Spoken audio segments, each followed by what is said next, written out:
Bom dia, pessoal. Hoje a aula vai ser um pouquinho diferente. Eu vou contar uma história para vocês. Os 12 trabalhos de Heracles. Vocês já ouviram falar? Eu já, viu, professor? Eu já. Mais ou menos. Que bom. Para começar, vocês têm que entender o porquê desses 12 trabalhos. É, Zeus, como todos já sabem, ele se apaixonava muito facilmente por outras garotas humanas. E em uma dessas paixões, ele engravidou uma menina chamada Alcmena, que logo daria luz a Hércules. Mas, professor, você não tinha falado Heracles 1 minuto atrás? Não tô entendendo. Boa pergunta. Vocês sabem a diferença entre Hércules e Heracles? Não, professor, não. É porque não tem diferença nenhuma. Hércules e Heracles são a mesma pessoa, mas a segunda forma era como os gregos o chamavam, e Hércules é a versão romana. Então, quando eu disser Hércules, vocês já sabem que eu estou falando do nosso herói grego. Bom, voltando para a história. A esposa de Zeus, ela ficou furiosa quando ela descobriu que o Hércules tinha nascido. E ela logo mandou se livrar do bebê de qualquer forma e enviou duas serpentes enormes e venenosas para o berço de Hércules, com a intenção, claro, de matá-lo. O plano era que as cobras o picassem enquanto ele dormia ou brincava, e garantindo uma morte rápida e silenciosa. O que a Hera não sabia é da força sobre-humana que Hércules já tinha por ser filho de Zeus.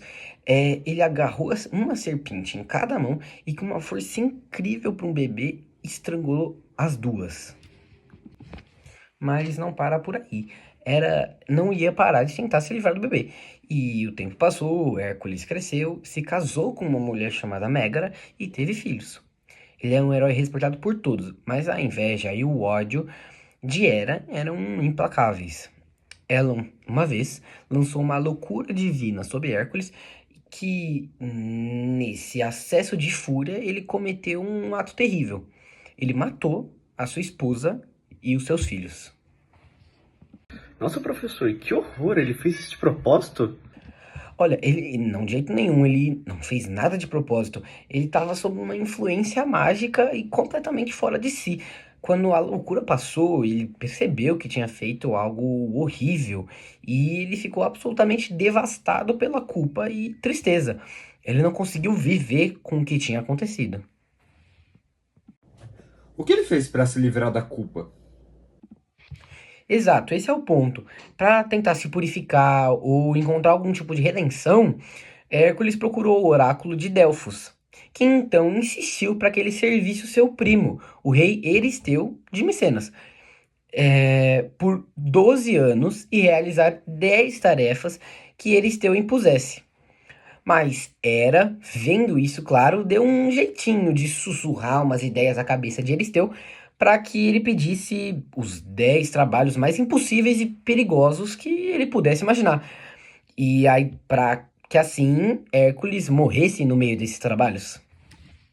Mas, professor, você não tinha falado que eram 12 trabalhos? Agora são 10? Calma, pequeno gafanhoto, tudo no seu tempo. Então, para dar início a essa saga, o primeiro trabalho que Euristeu deu a Hércules foi matar o leão de Nemeia, que não era um leão qualquer. Ele era um monstro gigantesco que aterrorizava a região de Nemeia.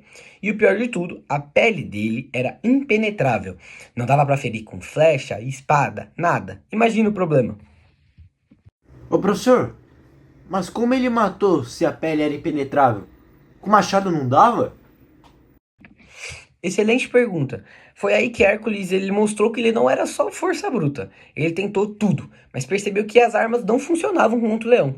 Então ele encurralou o leão dentro da própria toca e o que ele fez? Usou toda a sua força e estrangulou o leão com as próprias mãos.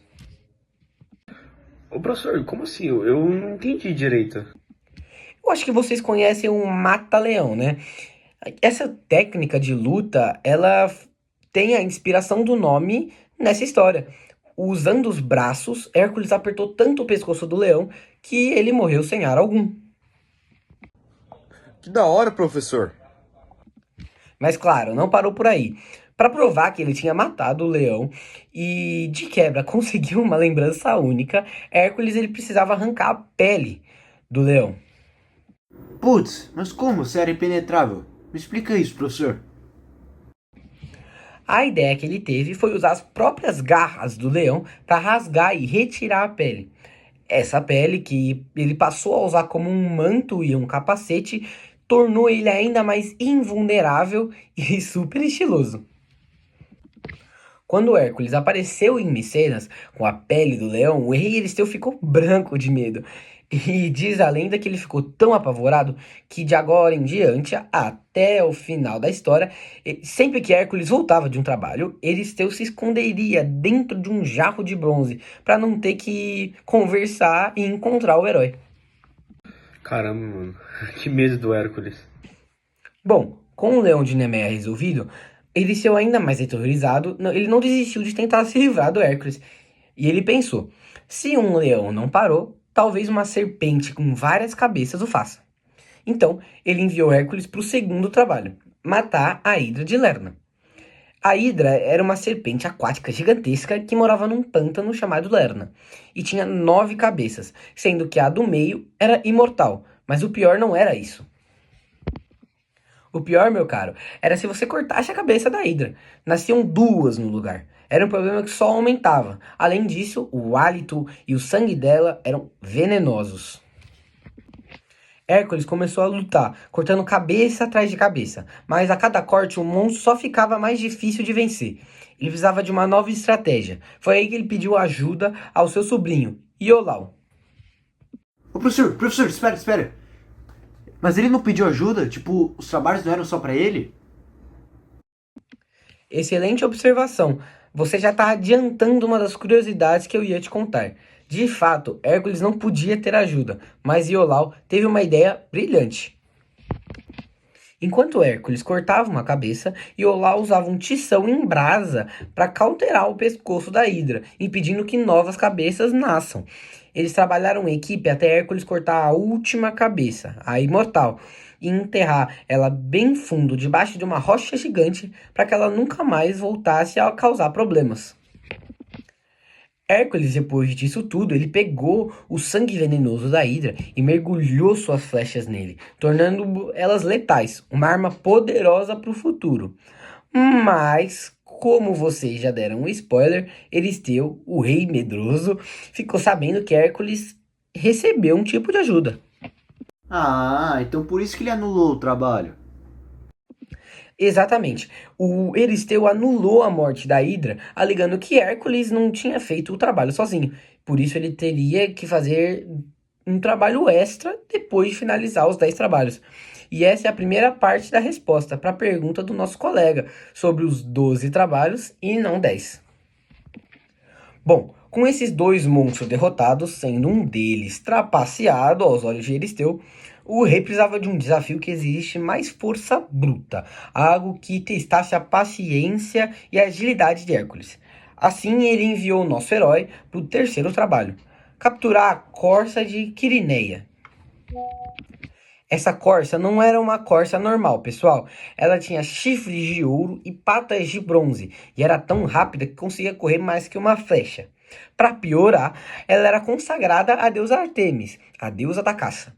Ou seja, Hércules não podia machucar a corça e tinha que capturar ela viva e ilesa. Professor, pegar um bicho tão rápido, assim sem se machucar, isso parece impossível, hein?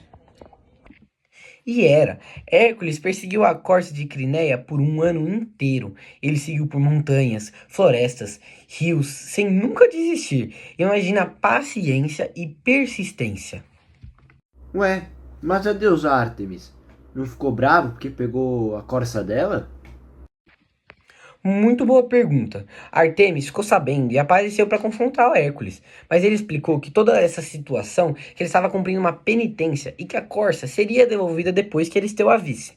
Artemis, entendendo a difícil situação do Hércules, permitiu que ele levasse a corça temporariamente. E é claro, Euristeu, mais uma vez apavorado e impressionado, não conseguiu sequer tocar na corça, mandando Hércules devolvê-la rapidamente a Artemis. Bom, após o desafio da corça, o Euristeu ainda estava determinado a arranjar um problema insolúvel para Hércules. Ele queria uma coisa grande, perigosa, que causasse bastante estrago. Então ele mandou Hércules atrás de um quarto trabalho, capturar o javali de Erimanto. Esse javali era um terror na região do Monte Erimanto. Ele era um animal gigante, feroz, que estava destruindo as plantações e aterrorizando os moradores, e as pessoas viviam com medo. Ô professor, mas você pegar um javali e sem machucar é tipo a corça de novo? Boa observação. A ideia era similar, mas o desafio era bem diferente. O javali não era tão rápido, mas ele era muito mais violento, mais poderoso. E Hércules precisava de uma estratégia diferente para conseguir dominar ele. Hércules não usou a força bruta, ele não foi para cima, ele perseguiu o javali por um bom tempo, por vales, montanhas, cobertas de neve, até conseguir cansá-lo e encurralá-lo em uma neve alta e espessa, onde o animal não conseguia se mover com facilidade. Ah, tá. É tipo uma armadilha natural, então. Isso mesmo, era uma armadilha natural e inteligente. Quando o javali estava preso e exausto na neve, Hércules conseguiu se aproximar e capturou ele usando uma rede e correntes. Ele o amarrou e levou de volta para Micenas. E eu acho que vocês podem adivinhar a reação de Euristeu quando viu aquele javali gigantesco, vivo e amarrado, sendo carregado por Hércules. Euristeu ficou tão aterrorizado que mais uma vez ele se refugiou dentro do seu jarro e mandou Hércules levar o javali o mais longe possível e o mais rápido possível. É impressionante como Euristeu era medroso, não acham? Cansado de tentar se livrar de Hércules com feras, Euristeu pensou em algo que era ao mesmo tempo humilhante e que parecia impossível de cumprir. O quinto trabalho, limpeza dos estábulos de Algias. Nada mais era que um estábulo que pertencia ao rei Algias, de Élida. Ele possuía o maior rebanho de todo o mundo grego e seus estábulos não eram limpos há mais de 30 anos. Imaginem o cheiro, a quantidade de esterco era tão imensa que cobria tudo. O fedor era insuportável. Credo, professor, que isso? 30 anos sem se limpar? Vixe, ô, Heracles ia precisar de uma vassoura gigante para se limpar. Que é isso? Exatamente. A tarefa, que parecia ser suja e interminável, projetada para humilhar Hércules e, claro, matá-lo pelo fedor ou pelo esforço, mas Hércules, como sempre, não usou só a força, mas também a inteligência. Em vez de pegar uma pá e uma vassoura, Hércules teve uma brilhante ideia. Ele desviou o curso de dois rios próximos, o Alfeu e o Peneu, e fez passá-lo direto pelos estábulos. O quê? Ele mudou o curso dos rios inteiros naturalmente? Como assim? Com a força dele, ele fez grandes valas e derrubou paredes para que a água dos rios corresse com força e levasse todo o esterco. E o que aconteceu? Em apenas um único dia, os estábulos estavam completamente limpos. Impressionante, não é? Um trabalho que levaria anos para ser feito por centenas de homens, Hércules fez em apenas um dia. Mas professor, se ele usou os rios, então ele recebeu ajuda de novo? Ponto para você, aluno. Você está absolutamente certo. Euristeu, ao saber que Hércules usou os rios para limpar os estábulos, ele alegou que o trabalho não foi feito pela sua força e anulou esse trabalho também. Ah, por isso que são 12 trabalhos, não 10. Porque ele anulou dois. Ah. Bingo! Finalmente vocês entenderam o mistério dos 12 trabalhos. Euristeu anulou a Hidra e os estábulos, forçando Hércules a realizar mais 2 trabalhos para completar sua penitência e sua purificação. Com a astúcia de Hércules ficando cada vez mais evidente, Euristeu precisava de algo que atacasse o herói de uma forma diferente. Ele enviou uma tarefa que envolvia um perigo voador e um problema de difícil acesso. O sexto trabalho, expulsar as aves do lago Estinfale. Essas aves não eram passarinhos comuns, pessoal. Elas eram monstros com bicos de bronze, garras afiadas como navalhas e o pior de tudo, podiam lançar as suas penas como se fossem flechas. Elas viviam perto do lago Estinfale, da Arcádia, e estavam aterrorizando a região, atacando pessoas, animais e devastando absolutamente tudo. Nossa, professor, aves que atiram penas? Como que o Hércules ia lutar contra as aves? Ele, tipo, tinha um arco e flecha ou algo do tipo? Ele tinha sim, mas o problema era a quantidade e velocidade dessas aves. Atirar em uma ou duas era uma coisa, mas uma revoada toda de aves que atiravam penas era um desafio em tanto. Mas Hércules precisava de uma estratégia para tirar as aves do ar em massa. Foi aí que ele recebeu uma ajudinha especial. A deusa Atena, que sempre admirou a coragem de Hércules, deu a ele umas castanholas de bronze, ou em algumas versões um chocalho, feitas por Hefesto, o deus do ferro. Castanholas? Pra quê? Para dançar com elas? Boa piada, mas não.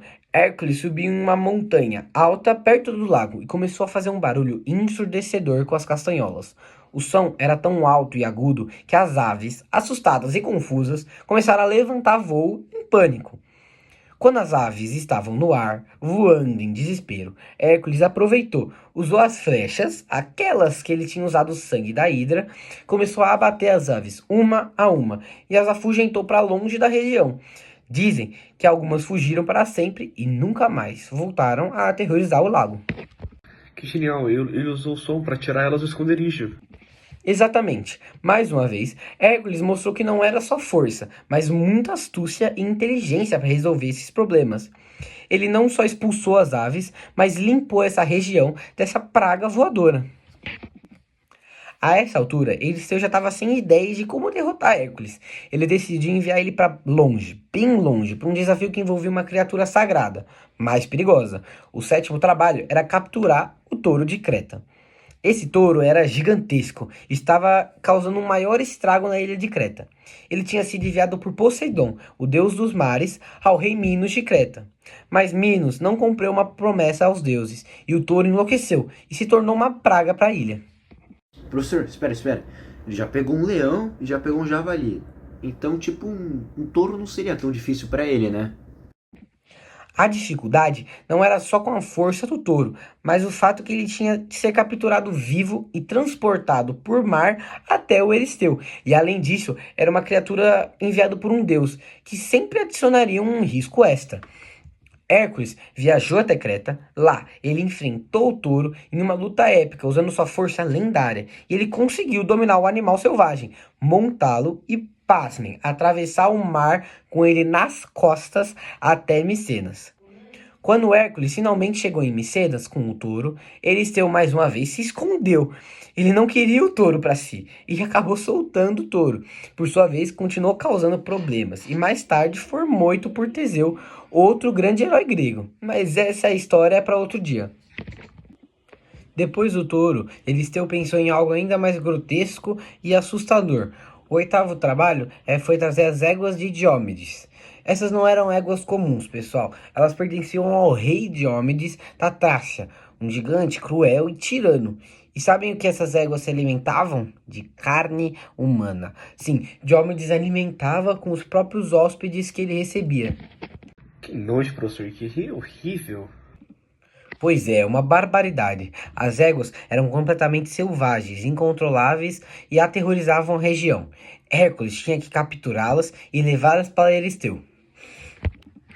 Hércules foi até a Trácia e para conseguir dominar as éguas, primeiro ele precisou enfrentar e matar o próprio Diomedes. Foi uma luta brutal. Em algumas versões, Hércules alimentou as éguas com a carne do próprio mestre. Eca, que macabro! E as éguas ficaram mansas depois disso? Impressionante, não é? Depois de se alimentarem de Diomedes, as éguas que antes eram incontroláveis se tornaram dóceis e fáceis de manejar. Hércules conseguiu levá-las de volta para Euristeu em Micenas. Euristeu, obviamente, não quis que as éguas canibais por perto e as soltou. Elas acabaram fugindo para o Monte Olimpo e foram devoradas por animais selvagens ou, em algumas versões, por lobos. Euristeu já ficava desesperado, mas ele não desistia. A filha dele, Admete, ela tinha ouvido falar de um item muito especial, que então ela pediu.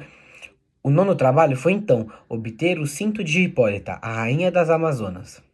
As Amazonas eram uma tribo de guerreiras ferozes e independentes, conhecidas pela sua força e habilidades de combate. Você conhece a Mulher Maravilha, né? Ela era uma Amazonas. Voltando, a rainha delas, Hipólita, possuía um cinto mágico e dourado, que era um presente de seu pai Ares, o deus da guerra. Este cinto era um símbolo de sua liderança e poder.